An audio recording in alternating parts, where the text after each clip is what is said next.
saya itu Paulus yang jelas itu adalah Paulus Rasul, karena saya kan lahirnya tanggal 30 meskipun Facebooknya tanggal 10. Jadi rame gitu. Kok beda, Bang? Jadi rame sih. Karena antara ijazah saya dengan permandian itu berbeda itu.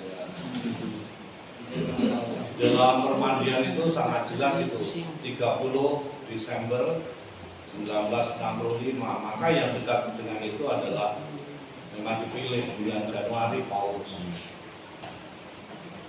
Kalau Musa itu tidak masuk dalam Santa Santo.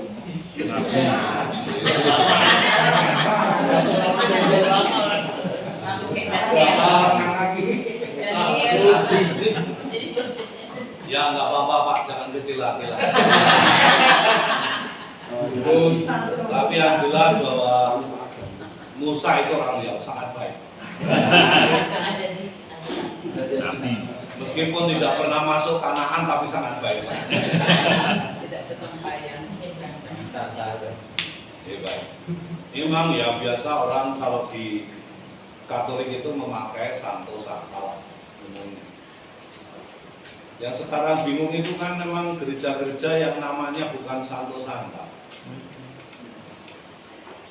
Kalau mungkin Kristus Raja Semesta Alam itu jelas minggu ke 34. Nah, sekarang itu yang bingung itu kayak Linggo itu. Linggo itu kan Providentia Dei, penyelenggaraan ilahi. Kapan diperingati itu? Enggak ada, diperingati. Kayak pasang surut itu ya agak repot juga ya. Allah Maha Murah gitu. Ini kan nggak ada peringatannya itu. Jadi ya hanya dipilih biasanya orang yang dibaptis pertama kali di Linggo itu tanggal berapa? Oh bulan Agustus. Maka dipilih peringatannya bulan Agustus. Nah ya itu memang kalau mencari nama yang tidak jelas. Tapi Abraham jelas. Jadi Abram menjadi Abraham. Mau tanya, kalau dilihat dari susunan teks itu yang mengenai perjanjian dari pihak manusia itu, Ya. kan di ayat 9 sampai 14. Ya. Nah, apakah faktor ini yang menyebabkan karena itu yang perjanjian di pihak manusia, bukan perjanjian yang dibuat oleh Allah sendiri, Romo, sehingga ketentuan mengenai sunat ini bisa dirubah sehingga sunat hati itu, Romo? Enggak. Jadi yang ayat 3 sampai 8 itu kan sebenarnya kan ada keseimbangan. Jadi kalau di dalam dunia peradilan itu kan ada hak dan kewajiban. Jadi Allah itu memberi apa dan kewajibannya dari pihak manusia itu seperti apa. Jadi ada hak dan kewajiban, ada unsur pahalanya, dan masih konteksnya itu kalau dalam perjanjian lama seringkali hitam putih Pak. Jadi kalau kamu begini kamu dapat berkat, tetapi kalau kamu begini kamu dapat kutuk. Nah, hitam putih. Jadi ayat 9 sampai 14 itu kalau Allah itu memberi berkat, umur panjang, menjadi bangsa yang besar, lalu manusianya harus buat apa, itu terlihat di dalam 9 sampai 14. Nah, bahkan tadi itu yang mungkin ada yang ngeyel-ngeyelnya juga itu ya sebenarnya. Yang dari pihak manusia, Bang. Ya, dari pihak Abrahamnya itu kan agak ngeyel juga, karena sebenarnya kan udah ditentukan kalau yang akan menjadi anakmu itu besok yang lahir dari Sarah. Tapi ketawa dia, Bang. Ya, iya memang itu. Jadi kita bisa lihat itu. Coba kita lihat dari penjelasannya ya. Jadi Allah itu kan tetap berpegang pada apa yang ditentukan, jadi nggak bisa disetir, dan bukan dari anak pembantu gitu kan. Yang ini jadi tetap dari anak pertama, istri pertama. Istri pertama siapa? Sarah. Di dalam Al-Quran terbalik loh ya, jangan di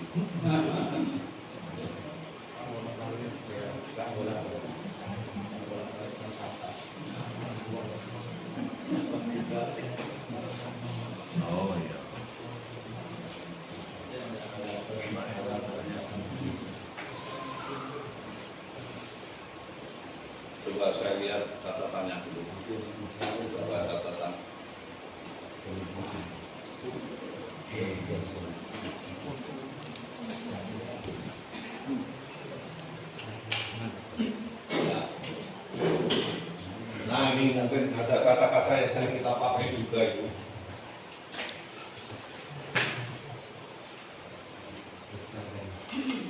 Jadi Allah yang Maha Kuasa dalam bahasa Ibraninya itu adalah El Shaddai, gitu ya. El Shaddai itu bahasa Ibrani. Ada tuh nyanyinya, ada lagunya, mati. Nah itu dari bahasa Ibrani.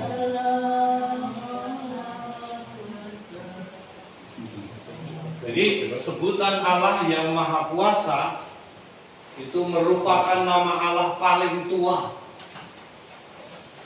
ya, yang dipelihara oleh tradisi P. Nama ini jarang dipakai di luar Pentateuch kecuali dalam kitab Ayub. Kalau ngomong Pentateuch itu berarti 5 kitab Taurat. Tidak pernah dipakai kecuali di dalam Pentateuch dan Ayub, kitab Ayub. Hiduplah di hadapanku dengan tidak bercela. Dalam kata-kata ini terkandung suatu ajakan bahwa suatu kewajiban dari pihak manusia untuk hidup tanpa celah. Bila hal ini dikaitkan dengan konteks perjanjian, berarti manusia mesti taat dan setia terhadap segala tuntutan perjanjian. Maka tadi saya katakan kutub atau berkat. Ketaatan dan kesetiaan terhadap perjanjian itu tentunya terwujud secara nyata dalam tingkah laku atau hidup sehari-hari. Jadi tuntutannya itu di situ.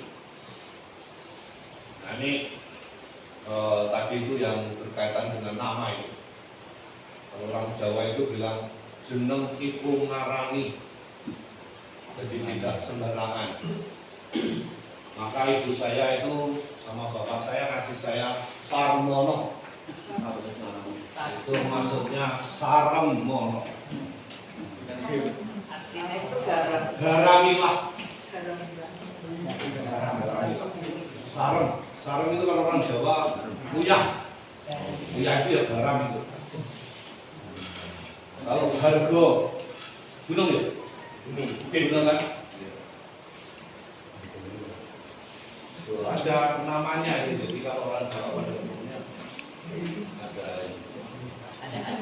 ada artinya. Maka perubahan itu nama seseorang itu di situ. Teman saya itu ada namanya Sumario. Sekarang jadi Romo di Bidara Cina. Mengapa itu? Karena pada waktu kecil dia itu dulu namanya bukan Sumario, tapi pada waktu kecil dia pernah meninggal mati suri. Dan dia bercerita kepada kami teman-temannya itu, ketika mati suri itu dia berjalan-jalan seperti di bawah pohon yang begitu teduh begitu. Jadi sudah diundang tetangga-tetangganya bahwa dia meninggal, tetapi tiba-tiba dia hidup lagi. Ketika masih SD, itu Romo Sumario yang punya akibat itu saraf suaranya. Kalau Romo Balsak itu dulu Balsak itu ketika di Jambi juga pernah meninggal. Jadi dalam ceritanya itu ya berjalan jauh, tapi semakin lama itu semakin licin, kayak masuk gua itu semakin licin. Ketika dia hampir terpeleset itu lalu dia terbangun. Di situ sudah ada suster pada nangis, semuanya udah pada nangis. Malah bingung, loh kalian kok pada di sini nangis kenapa? Ya itu sudah meninggal. Mati suri. Bapak tadi mau tanya? Saya mau. Di sini Allah menyampaikan bahwa Abraham akan menjadi bapa bangsa dengan yang dilahirkan oleh Sarah. Abraham kesannya kayak tidak percaya. Jadi di ayat 17 dia itu kayak bergumam gitu sambil tertawa nih kayak gitu. Sempat tertawa. Iya. Dan Abraham berkata kepada Allah, sekiranya Ismail diperkenankan hidup di hadapanmu. Berarti waktu itu Abraham menyodorkan atau bagaimana itu? Faktanya bahwa sudah ada Ismail dari Hagar pada waktu itu. Sudah ada. Ya. Tetapi persoalannya adalah bahwa yang dikehendaki Allah itu bukan Ismail, Dari keturunan Ishak. bukan keturunan dari istri selir. Tetapi yang dikehendaki Allah adalah dari istrinya yang sah, itu adalah Sarah.